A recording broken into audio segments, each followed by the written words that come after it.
Naniniwala ang isang geopolitical analyst na mahalagang bigyang pansin ang pamahalaan ng mga travel advisory na inilalabas ng ibang bansa, lalo na kung ito ay may kaugnayan sa mga krimeng kinasasangkutan ng mga dayuhang biktima sa Pilipinas. Si Almar Fersuelo magbabalita.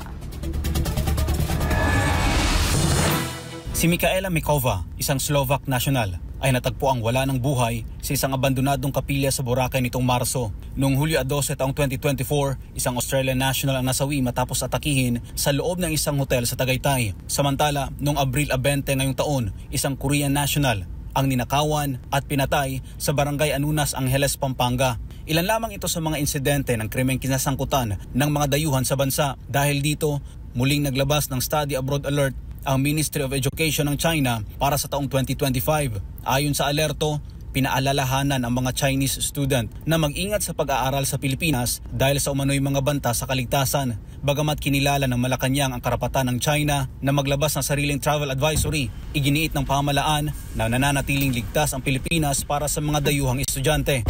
Pero ayon sa geopolitical analyst na si Herman Camentong Chulaurel, hindi lamang China ang nagpahayag ng pagkabahala. Anya, ilan pang bansa gaya ng South Korea, Australia at Japan ay naglabas na rin ng kanya-kanyang travel advisory.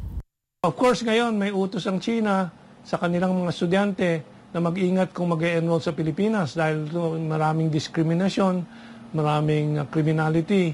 At yan po ay naapektuhan na rin po ang South Korea, mayroon na ding travel advisory, ang Australia, ang Japan.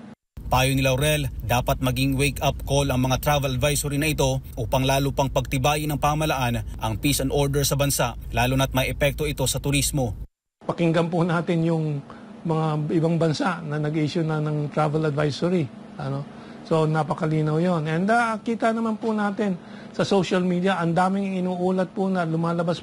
Samantala, iginit ng pamahalaan na patuloy ang pagbaba ng crime rate sa bansa. Batay sa pinakahuling datos mula sa mga otoridad, tiniyak din ng gobyerno ang kaligtasan ng mga mamamayan at dayuhang bumibisita habang nananatiling bukas sa pakikipag-ugnayan sa international community kaugnay ng mga usaping may kinalaman sa seguridad at kapayapaan. Para sa Diyos at sa Pilipinas, kung mahal, Almar Fersuelo, SMNI News.